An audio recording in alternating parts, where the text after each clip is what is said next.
નમસ્કાર, India voice digital પ્લેટફોર્મમાં આપનું સ્વાગત છે. ઘટના છે માર્ચ 2025ના પહેલા અઠવાડિયાની.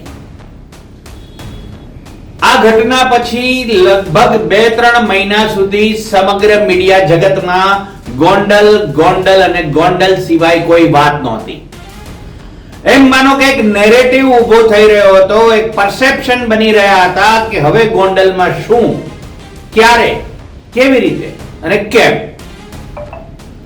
એક આખું દળ કટક જાણે માનો કે ગોંડલમાં ઉતરી ગયું હોય અને ગુજરાતમાં અન્ય કોઈ શહેર જ ન હોય એવી સ્થિતિનું નિર્માણ થઈ ગયું હતું સમગ્ર મીડિયા જગતમાં.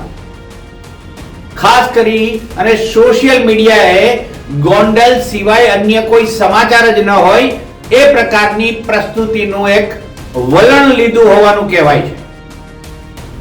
આપણે વાત કરીએ છીએ ગણેશ ગોંડલ સાથે જોડાયેલા જાટ યુવકના મૃત્યુ કેસ. વાત એમ છે કે રાજકુમાર જાટ નામના એક યુવક ના પિતા ગોંડલના જ ગાયત્રીનગરમાં ભાજીપાવની લારીનો ધંધો કરતા હતા અને રાજકુમાર જાટ અચાનક જ માર્ચની 3જી તારીખની આસપાસ ગુમ થઈ ગયો. એ પહેલા રાજકુમાર જાટના પિતાએ એવી ફરિયાદ કરી હતી કે જ્યારે તેઓ પિતા પુત્ર ત્યાંથી ગણેશ ગોંડલના ઘર પાસેથી પસાર થઈ રહ્યા હતા અને બંને પિતા પુત્ર વચ્ચે ઉગ્ર બોલાચાલી ચાલી રહી હતી ત્યારે ગણેશ ગોંડલે તેમને રોક્યા, તેમની વાત સાંભળી અને પાછળથી 8-10 જેટલા યુવકોએ ગણેશ ગોંડલના કહેવાતા હતા એ યુવકોએ રાજકુમાર જાટને માર માર્યો. ત્યાર પછીના ઘટનાક્રમમાં અચાનક જ ભેદી રીતે રાજકુમાર જાટ ગુમ થઈ ગયો અને ત્યારબાદ અવાવરૂ જગ્યાએથી તેની લાશ મળી. મૃતક રાજકુમારના પિતાએ ફરિયાદ લખાવી પોલીસ સ્ટેશનમાં કે રાજકુમાર જાટને વધુ પડતો માર માર્યો હોવાના કારણે તેનું મોત થઈ ગયું. રાજકુમાર જાટ ગુમ રહ્યો એ દરમિયાન ક્યાં હતો, શું હતું અને આખા ઘટનાક્રમ ઉપર તેમણે વિગતે તપાસ માંગી. મામલો ગુજરાત હાઈકોર્ટ પહોંચ્યો અને ગુજરાત હાઈકોર્ટે જવાબદારી સોંપી સમગ્ર તપાસની સુરેન્દ્રનગરના પોલીસ વડા પ્રેમસુખ ડેલુને. અને એમની સાથે તપાસમાં જોડાયા છે ધ્રાંગધ્રાના જેડી પુરોહિત ઉર્ફ જુગલ પુરોહિત. આ એ જુગલ પુરોહિત છે જે 2005ના વર્ષમાં અમદાવાદના સેટેલાઇટ પોલીસ મથકના પોતાની ફરજ બજાવતા હતા અને એ વખતે બહુચર્ચિત એવો એક કેસ સ્વાધ્યાય પરિવારના પંકજ ત્રિવેદીની અમદાવાદ જીમખાના પાસે થયેલી નિર્મમ હત્યાનો મામલો પણ જુગલ પુરોહિતના હસ્તક આવ્યો હતો.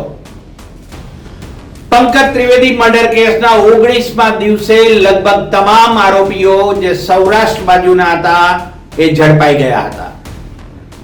હવે પ્રેમસુખ ડેલુ અને જુગલ પુરોહિત મળી અને રાજકુમાર જાટના કેસની તપાસ કરી રહ્યા છે. આ તપાસ મુદ્દે ગણેશ ગોંડલને સુરેન્દ્રનગર બોલાવવામાં આવ્યા હતા અને તેમની સાથે કહેવાતા 7 થી 10 શખ્સોને પણ પોલીસે ઇન્ટ્રોગેશનના માટે પૂછપરછ મુદ્દે સુરેન્દ્રનગર બોલાવ્યા હોવાની વાત સામે આવી છે. આખો ઘટનાક્રમ ગણેશ ગોંડલને લઈ અને હવે ચક્રાવે ચડ્યો છે કે શું રાજકુમાર જાટનું સંદિગ્ધ મૃત્યુ થયું અથવા એમની લાશ મળી એ મામલામાં ગણેશ ગોંડલનો રોલ શું છે, એમના સાથીદારોની શી ભૂમિકા છે. મિત્રો, આપને યાદ હશે કે સૌરાષ્ટ્રમાં ગોંડલમાં જયરાજસિંહ અને અનિરુદ્ધસિંહ વચ્ચે જે શીત સંગ્રામ ચાલે છે એમના બંનેના યુવા પુત્રો આજે 2027ની ગુજરાત વિધાનસભાની ચૂંટણી માટે ભારતીય જનતા પાર્ટી તરફથી દાવેદારો હોવાનું લોકમુખે ચર્ચાઈ રહ્યું છે. ત્યારે હવે ગણેશ ગોંડલ ઉપર જો આ ઘટનાક્રમની તપાસ કેવી રીતે થાય છે અને ઘટનાક્રમનો નિષ્કર્ષ શું નીકળે છે એ ઉપર સુરેન્દ્રનગર જિલ્લા પોલીસ વડા પ્રેમ સુખડેલુ અને જુગલ પુરોહિત નજર રાખી રહ્યા છે, તપાસ કરી રહ્યા છે. સુરેન્દ્રનગર જિલ્લામાં જે રાજકુમાર જાટના કેસ છે અને માનનીય હાઈકોર્ટ તરફથી એમને તપાસનું સુપરવિઝન મળેલ છે. એક ગોંડલના બી ડિવિઝન જે પોલીસ સ્ટેશન છે ત્યાં ગુમની જાણવા જોગ છે અને એક ગોંડલ બી ડિવિઝન જે પોલીસ સ્ટેશન છે ત્યાં એક એનસી ગુનો દાખલ છે અને એક રાજકોટ શહેરનો જે આ ગુનાને તપાસ તમામ જે લોકો છે અને અત્યારે બોલાવેલા છે અને આ જે કેસ છે આ કેસથી સંબંધિત જે તમામ વસ્તુ છે એ ડીવાયએસપી સાથે બેસીને અને આના તમામ જે અલગ અલગ જે પાસા છે આ પાસાના ચેક કરવામાં આવ્યા છે અને આ સંબંધિત ચર્ચા કરવામાં આવી છે અને આ તપાસ અત્યારે આગળ ચાલુ છે. અને આ લોકોના પહેલાં પણ આઈઓ દ્વારા ગોંડલ જઈને અને તમામ જગ્યાએ સ્ટેટમેન્ટ લેવામાં આવ્યા છે અને વધારેની પૂછપરછ કરવા માટે પણ આ જ્યાં બોલાવવામાં આવ્યા છે. અને આ કેસને જ્યાં સુધી અમે લોકોને જરૂર પડશે ત્યાં સુધી અલગ અલગ એ લોકો અને આ સંબંધિત જે અલગ અલગ લોકો છે આ તમામ લોકોની પૂછપરછ કરાવશે. કેસનો નિષ્કર્ષ કોઈ પણ આવે, પરંતુ અત્યારે એ વાત ચોક્કસ છે કે ગણેશ ગોંડલ ઉપર કથિત રીતે તપાસનો ગાળિયો કસાઈ રહ્યો છે. રાજકુમાર જાટના મૃત્યુ કેસનો મામલો ગુજરાત હાઈકોર્ટ પહોંચ્યો અને ત્યાર પછી જે નવેસરથી તપાસ થઈ રહી છે એ શાંત પાણીમાં ઘણા બધા વમળ છોડી જાય છે અને આ વમળના ભ્રમરમાં કોણ અને કેટલા ગરતામાં જશે એ અત્યારે કહેવું સમય કરતા કદાચ વધારે વહેલું છે.